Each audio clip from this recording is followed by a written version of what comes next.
咁我哋今日啦就會講一講咧旅客嘅流量概念啦之下嘅一啲行程模式嘅。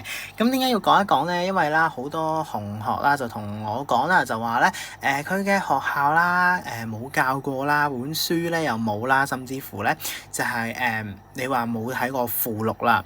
咁啊，但係啦其實呢一個嘅即係少少嘅模式咁樣，得4種嘅模式咧，其實喺 EDB 即係教育局嘅教材入邊咧，係曾經有出現過嘅。咁所以咧，我哋其實咧都係有考過㗎。喺邊一年考過咧？就係最新嘅26年。咁啊，所以啦，基本上咧條題目就係問你啦，啊乜嘢先生啊，咁啊即係用咗啲乜嘢嘅行程模式咁樣叫你揾翻究竟係邊一種咁樣啦。咁梗係唔係選擇題，佢純粹係俾一條 DBQ 嘅分題咁樣俾你嘅啫。咁所以啦，呢一類型嘅嘢咧，其實都係要背一背嘅。咁啊，所以啦，我哋今日就嚟睇一睇啦。咁啊，首先啦，第一種咧，我哋咧就會叫佢做雙向往返嘅。咁咩叫雙向往返咧？咁即係講緊啊，我由 A 目的地啦，OK，A 目的地去到 B 嘅目的地咁樣啦。咁我無論啦，我唔理你咧，呢個圓形啦，周圍咧會唔會有啲好支線嘅一啲即係行程咁樣先算啦。咁但係啦，最主要嘅佢都係由原居地，即係我講 A 地先算啦。咁去到 B 地。咁 B 地咧就會直接翻返去 A 地㗎啦，咁所以咧呢一個就係最簡單嘅一個我哋話雙向往返啦。咁然之後啦，另外一個啦就係中轉圓形往返。咁咩叫中轉圓形往返咧？即係講緊啦，我喺某個目的地咧為一個中轉站。咁而呢個目的地咧通常都係一啲嘅周邊嘅城市嚟嘅。咁啊，即係講緊啲乜嘢咧？即係例如啦，我咧由香港 OK 由香港飛到去上海 OK，咁啊，但係我目的地咧喺北京喎。OK，咁啊，你要知道啦，上海咧就喺呢個嘅中國嘅東部啦，而北京咧就喺大概東北以上啊，或者東北部左右嘅位置啦。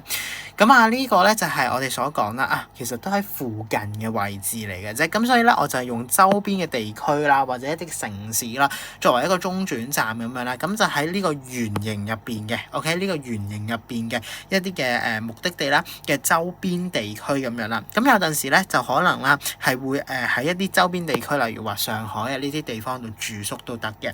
咁然之後啦，再翻去呢個中轉站，最後尾咧就翻去原居地，即係由北京啦。跟住翻去上海，跟住再翻去香港咁樣嘅。咁然之後咧就係圓形往返啦。咁啊最簡單啦，圓形往返咧即係話我有唔同嘅目的地都得嘅。我唔係用某一個地方咧去到做停留點啦。即係例如啦，我可能去歐洲，但係咧我去歐洲嘅時候咧，我去咗唔同點，或者甚至乎啦，我去中國，但係我去中國嘅唔同點啦。例如可能你話烏魯木齊咁樣啦，跟住去鞍山啦，跟住去上海啦，跟住再去防城港咁樣啦，我圍住個中國周兜一圈咁樣先算啦。咁呢一個咧其實都算係咧，我哋話唔停留嘅一個位置啦，咁甚至乎你可以稱佢嗰啲旅客做背包客都得添。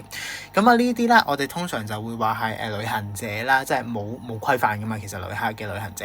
咁啊，所以啦基本上啦，仲要係問題喺邊度咧？問題就係你要知道咧，其實佢係一啲比較短期少少嘅一啲來往咁樣啦。即係例如你話喺烏魯木齊可能住2日先算啦，跟住就直接飛去鞍山咁樣噶啦。咁啊，所以咧呢一啲通常都係比較短暫少少啦。咁但係啦，佢會用唔同嘅形式、唔同嘅路線啦，就翻去香港咁樣嘅最後尾度。咁啊，跟住啊就係咧輻射往返嘅模式啦。咁輻射往返咧，即係由 A 地啦，我例如當香港先算啦。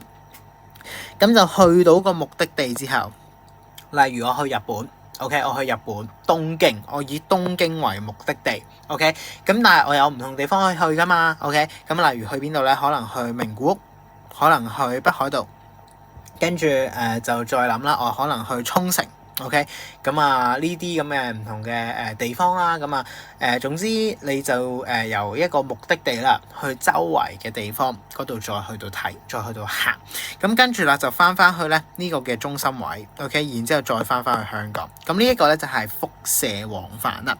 咁啊當然啦，如果你記得呢4種嘅名稱嘅時候，咁你嗰1分就執到啦。